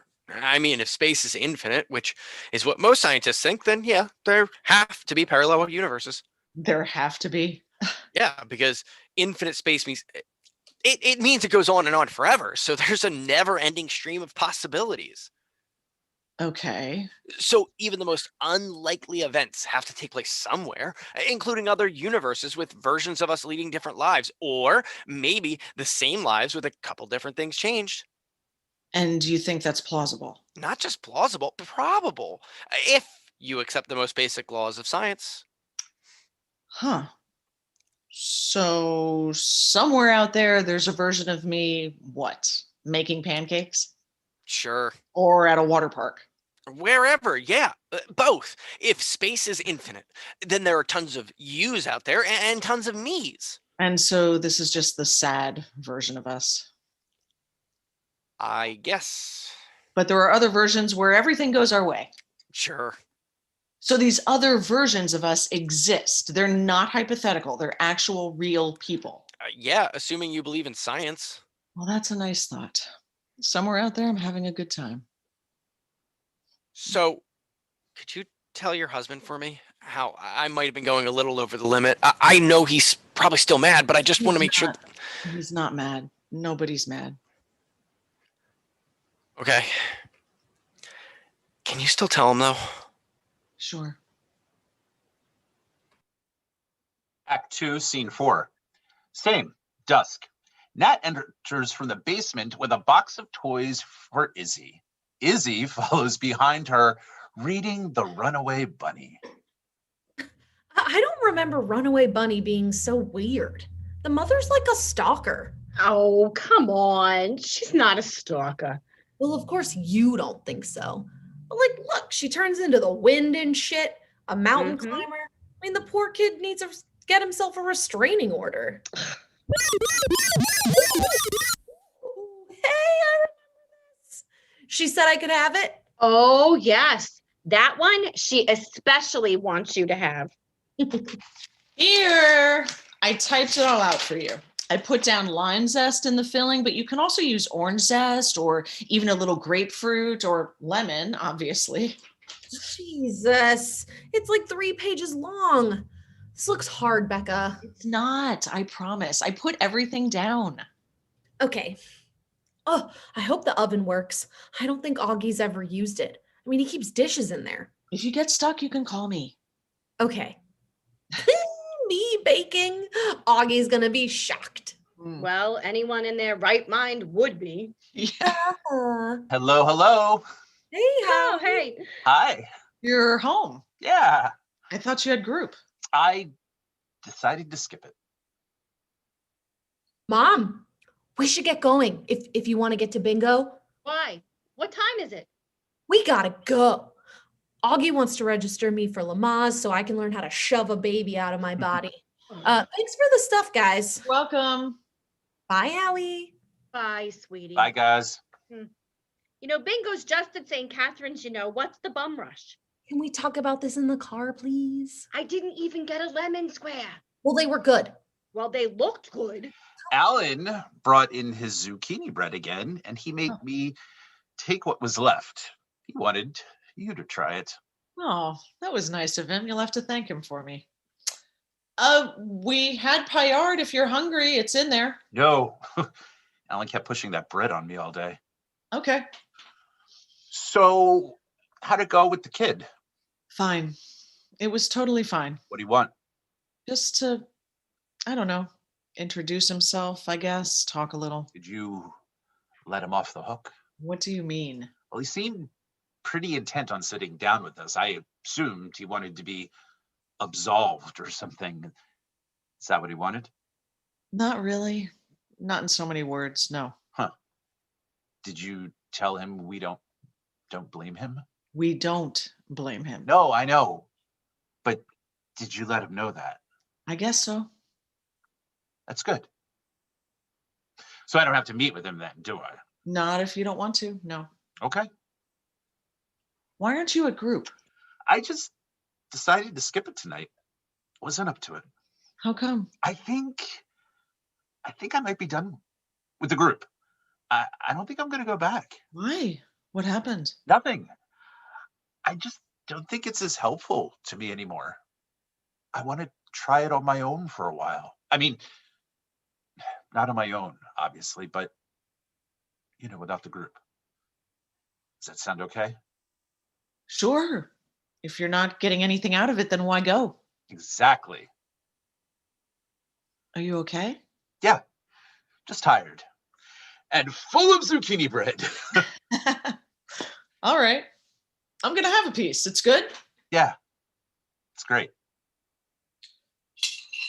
So, Rick and Debbie invited us over for a cookout this weekend. Really? Sunday, they said. Are you free? Yeah. You talked to Rick? Nope. Debbie. You talked to Debbie? Yeah, I called her. Wow. She must have been surprised. She was. What'd she say? Oh, she cried mostly and then apologized about 60 times and then cried some more. Sounds great. It was okay.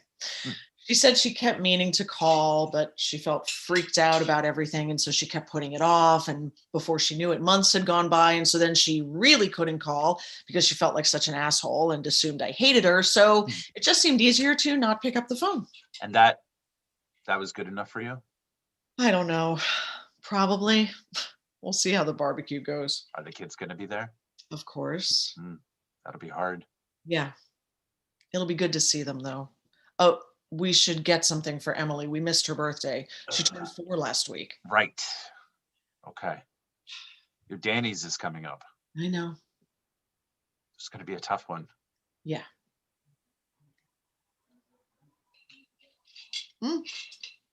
It's good.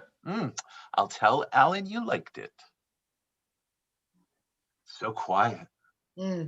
That's because I slipped Taz a couple Ambien. You're funny. You think I'm joking? You think we should reconsider the house? I mean, if nobody bids, we might have to. There are worse things, I guess. Yeah. It's a nice house. I know. So what are we going to do? About what? I don't know. Pick something? Well, we could go to Village Toys tomorrow and pick up Candyland for Emily. It's probably something she'd like. Okay. Candyland. That's a start. Then what? Then we wrap it. Uh-huh. Then on Sunday, we go to the cookout and we give her the gift. Yeah. And we talk to Rick and Debbie. And, to make them feel comfortable, we ask the kids a bunch of questions about what they've been up to, and we'll pretend that we're really interested. Yeah. And then we'll wait for Rick and or Debbie to bring up Danny. All the kids are playing in the rec room. And maybe that'll go on for a little while. And after that, we'll come home. And then what? I don't know. something, though. We'll figure it out. Will we? I think so. I think we will.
Did we lose our YouTube channel?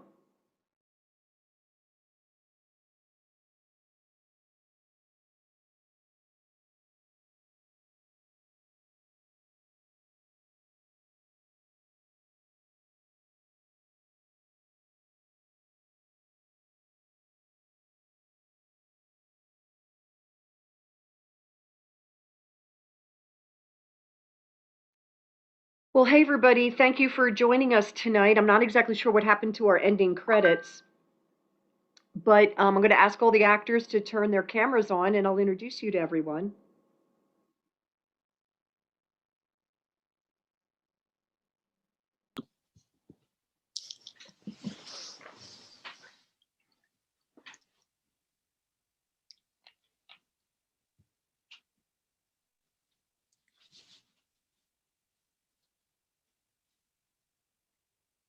So we had a little glitch there. We've had a couple glitches tonight, but you know what? It's fine. Honestly, the show was really great.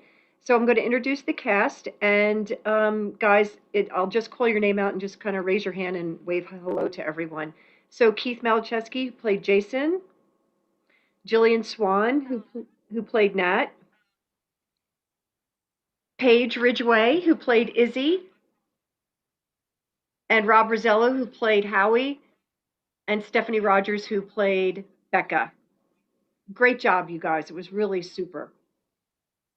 So normally what we do is we just, I'll throw out a couple of questions and then you guys can answer it. And then eventually the audience will, put a question or two into the chat room. So I'm going to ask Jillian this first question to get started. How did you like doing a radio play? It's challenging because in theater you have so much more visual opportunities, and here it was really, you had to do it with your voice and the sound effects. But I really enjoyed the content of the show is just spectacular, so I really enjoyed participating and it was fun. That's great. What about you, Keith? It's definitely different. I have a little bit of practice with broadcasting and kind of reacting to people without being able to see them, but it's a little bit different in the fashion of a story where you have that emotion that you usually in a theater get to react off of, like the intense scene between Rob and I as Howie and Jason. Usually you can have that almost like in the face moment, and in here you kind of almost have to like bring yourself into that space. So it's definitely a challenge, but I thought it was refreshing. Yeah. Yeah, it definitely is a different experience. And as a director, I can say that it is very different to direct a play this way than a fully staged production too. So we're starting to get some questions and some comments. This is really great. So let's see here. A lot of compliments. Everybody looks beautiful. Headphone game strong on Fantastic gang. Let's see here. All right. So Brad Ogden asked, what was it like approaching a play very much about grief in a year when we lost 500,000 fellow Americans? Rob, why don't you field that question? The beauty of David Lindsay-Abaire is that he takes grief and every other emotion he can get his hands on and sort of puts it all together so that at one moment you're laughing and then a couple lines later you're tearing up. And that's the way life is. Yeah. And I think we've become so numb by everything that's happened in the past year. It's good to know that we can still tap into those emotions. I never want to be so numb that I can't laugh or I can't cry or, and I think the beauty of this piece, especially with the theme of loss, means it brings you together. You can find laughter in some really dark moments. Yeah. So I think that's why a play like this now not only resonates, but is important, some 15 years after it first appeared. Yeah, for sure.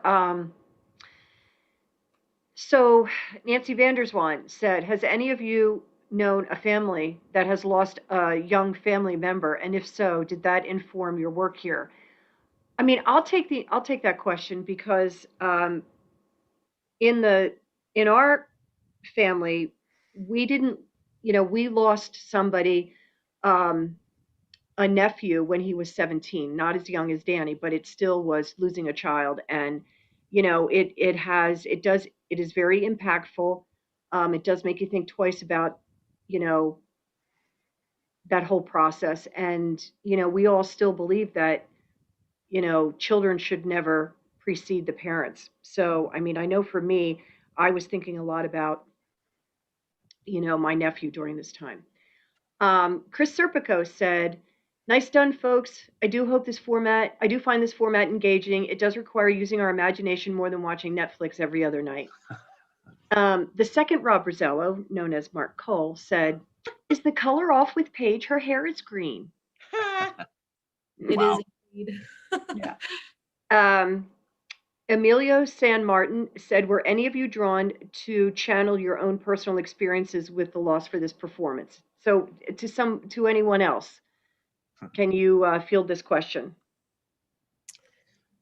Go ahead. I'll say something. Yeah, I mean, yeah, especially in a year where, like Brad said, we lost so many people. I just think there's like collective grieving as well. Even if you haven't lost anyone in your family or a friend, like we're just in a collective grief cycle with, even if you're grieving your loss of your job or your house or, I just think we're all grieving in some way, having just, lost a year of our life to a pandemic, like normalcy, Yeah.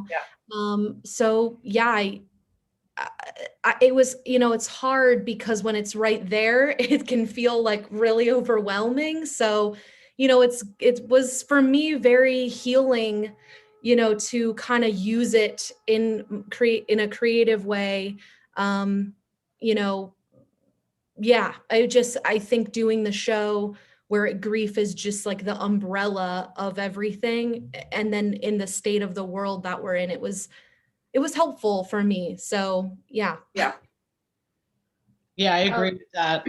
I feel like whenever I do a show, there's always a reason, a personal reason that sort of manifests itself. Sometimes I don't know what it's going to be when it starts, but then when it's over, I think, oh, wow, I needed that in my life at this point because of X. And for this, I thought it was very therapeutic, especially to work with a group, like this group that I feel really close to. It was helpful to have some kind of expression of that because we're also so isolated that it's hard, and you can't sit in your living room and cry every day. I mean, you can. We've probably all done that, but it helps to have, an outlet for it. So that's how it served me. Probably for all of us, it's probably very similar. Yeah, well, those are really good answers. Chris Serpico asked this question: was Jillian's New York accent something she had done in the past, or did she have to come up with that for this production? Oh.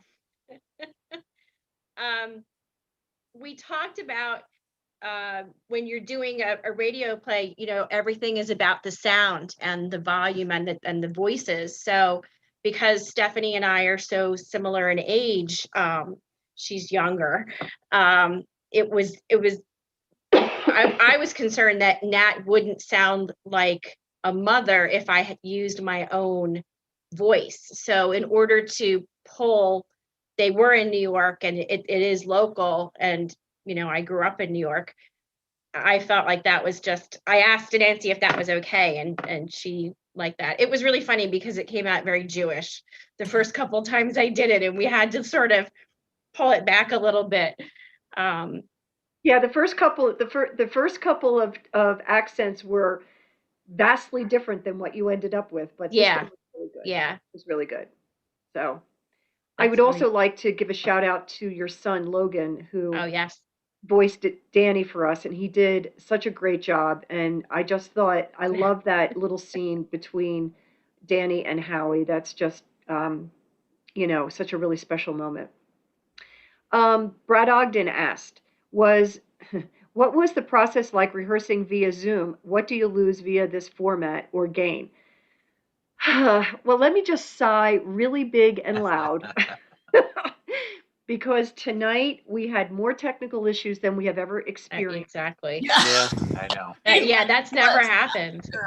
And we did come through it okay, but in the beginning, Paige starts the show off as Izzy, and her computer crashed, and she's texting me to please stall while she reloads her computer. So that was a pretty big glitch there, but we got through that and everything seemed to be fine. And then I have to say, the rest of the show was fine until the end. Jim McIntosh, who's hosting the presentation, he lost his internet because he's texting me going, "What happened?" And I'm like, I don't know, because we're still on. We just didn't see the ending credits. Right. So, from a technical perspective, that was really odd because the past couple of shows we have not had any glitches at all. So I don't know, maybe it's the weather. I don't know what to say. But also, it's like live theater. Yeah, a little bit. A little bit. Yeah. It is a little bit. When you forget to unmute, like I did coming into the one scene with the groceries, and I'm talking, and I'm like, oh shoot, I gotta hit the button, and it was like boom. Oh, that was funny. That was really funny. And Paige is in Los Angeles. I'm in Vermont. We have people in Washington Crossing. Keith, where are you, in Conshohocken? Right. Currently, I'm actually technically in Warrington at my parents' house, given my crazy work schedule. Oh, okay. And Jillian is in Newtown. So we're all and Jim Mack is in Doylestown. Yeah. So we're all over the place. And, the Zoom format, I just think is struggling with some of the, the weather conditions that we have to deal with, in internet access and stuff like that. So. But to Brad's point about what we gained and lose in being separated and not rehearsing together, I can speak for myself. I've worked with everybody in the show in some capacity, with the exception of Paige, but I know Paige. So what you would normally do in a rehearsal setting, especially in the beginning, is establish relationships and the physical relationships and the emotional relationships. And we were able to do all that emotional work over Zoom and through dramaturgy and discussions and character discussions. But, Stephanie and I have worked on a lot of shows, yet we've never actually been in a show together, but we've known each other for like 5 years now. So it helped to have that history together to bring in with Howie and Becca. Yeah, for sure. Yeah. Yep. I personally would never have gotten this role had this been live theater. So I loved it because it gave me a chance to play a funny character, in a show that I hope to play in the future, but I would not in a situation where we would be, in a theater proper. I would not have been cast. Same here. I don't think as sprightly as I look without my beard, I don't think I'm going to play a 17-year-old. Yeah. It's kind of nice to be able to play a serious and challenging role like Jason was. Yeah. Yeah, for sure. And when you're doing this kind of format, you are casting based on, you know, talent and quality of voice. And it doesn't really matter how old someone is or how young someone is. If they can pull off the voice, then, you know, it's fine. So, um, so let's see. Nancy Vanderswan said it was okay as a listener, given how cray-cray the world is these days. A little computer glitch is almost comic relief. And oh, Brad wants to know, has any of us seen Rabbit Hole as a stage production? I have. I have not. No. Monco, I'm a college professor at Montgomery County Community College. They did it a couple of years ago in Pottstown. And I was like, oh God, college students doing Rabbit Hole. And, you know, when I saw it, they did an amazing job, these students, because they got the humor of it and they didn't like wring their hands, which is very easy to do with this play. They honored the language of David Lindsay Bear, which is really kind of brilliant. But yeah, I've seen a production of it, and I had read it several times before we did it. Yeah. Okay. Okay, and seen it, but I actually directed the opening scene as my directing like class in college. Awesome. Which is so funny. I mean, that was years ago now, but it was just like, oh hey, I know this play. I occasionally will do the Becca Howie scene in an acting class if I have two students who I think can handle it and I know will work well together. But I use the VHS tape scene for them because it's like perfect length. Yeah. Well, I am a huge David Lindsay Bear fan. I have directed a one act that he wrote called Crazy Eights. And then I directed a full length production of Good People. I was involved in, Stephanie, it was the play that you were in, Wonder of the World. Oh, Wonder of the World, right. Right? Yes. And Stephanie's debut at TNC. Yeah, and that's kind of how we got started on the Lindsay Bear role, you know, at the theater there. But I'm just a huge fan of him, and I just love, you know, I love his style of writing, and I love his, you know, um, you know, he's just brilliant, and he always brings a lot of humor and sarcasm, but at the same time, he can be so dramatic. So, I mean, like I said, I love his stuff. Let me see. We can take, maybe we'll take one or two more questions, and then we'll let everybody go for the night. Actors, biggest challenge about doing this piece. Stephanie, why don't you take that? Yes, this is something that we talked about. It's because it's all voice. I really had to work hard on expression and control because I had nothing else to rely on, and not even eye contact or anything else, which is usually so key. And obviously no physicality. So I kind of love that it's completely reliant upon listening and, you know, feeding off of each other. But at the same time, it's challenging. It's challenging to sit, you know, and not even be able to run around the room because, you know, I'm using the computer microphone. So I can't even really act it out myself. I'm literally sitting in this chair the entire time, just kind of emoting, you know, and trying to, you know, conjure up those emotions without anybody, you know, anything else around. I mean, it is challenging. It's challenging, but super cool at the same time. Well, lastly, I'd like to welcome Jim McIntosh back into the fold here. I'm glad you got your internet connection straightened out. And Jim is he is our technical director at R5 Productions, and his job on this show was to be our visual designer, and he also composed the music. Jim, great job. As always, you know, just fantastic visuals, and you know, the music was really great too. So, yeah. So, do any of you actors have anything you would like to add? And we'll let everybody go. It is just about 9:30, so I want to give everybody, you know, their evening back. I will say I appreciate Brad Ogden, very engaging on the chat side of YouTube, and it was really nice to see for sure feedback throughout the show. So Brad, thank you very much for the ongoing feedback and the nice words. Thank you. Yeah, we really appreciate it, Brad. I want to he asked a really good question about like when we talked about this in rehearsal about like some of the things that maybe hadn't aged well. Especially for my character, I say so many offensive things in the beginning and it like killed me.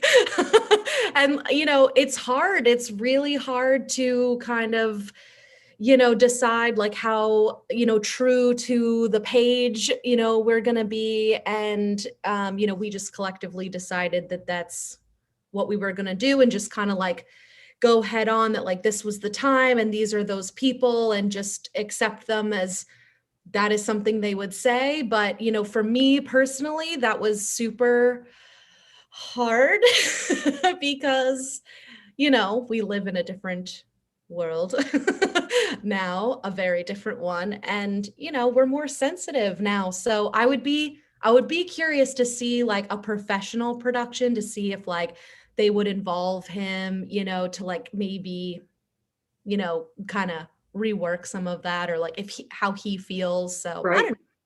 Yeah, that's a good kind point. of a trademark of his though, like because Good People, which came after this play, Good People came 5 years after Rabbit Hole.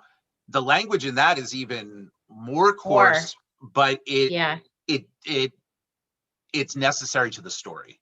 Yeah. So I guess that becomes the question: is the language necessary to the story? Yeah. Yeah. Right. Yeah. But no, it's a really good question. It's a really good challenge, and you learn from it. Yes, both Nancy Vanderswan and Brad mentioned Matt Lauer.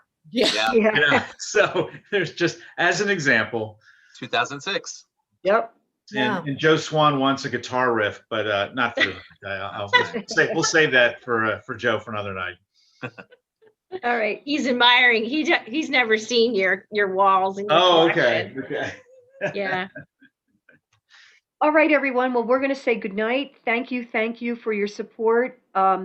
Please let your friends or anyone you think might be interested know about our performance on Wednesday night. And, we hope to join you again. We have 2 more shows coming up. And let's see, Vernal Rights is an original production written by our very own Rob Rosello. We are extremely excited to be doing that show, and that it will be on March 17th and 19th. No. 29th and 31st. Yeah. 29th and 31st. Thank you. Give us a little more time, Nancy. My God. And then after that, in May, we are doing God of Carnage. That's the 17th and 19th, I think. That's the 17th and 19th. So, all right, guys. Thank you so much. That one's going to be a little challenging. I know what happens in God of Carnage, and I know how she did it the last time. So that'll be a little challenging. See. All right. Good night, everybody. Thanks again. Bye. Thank you. All right. Bye. Bye.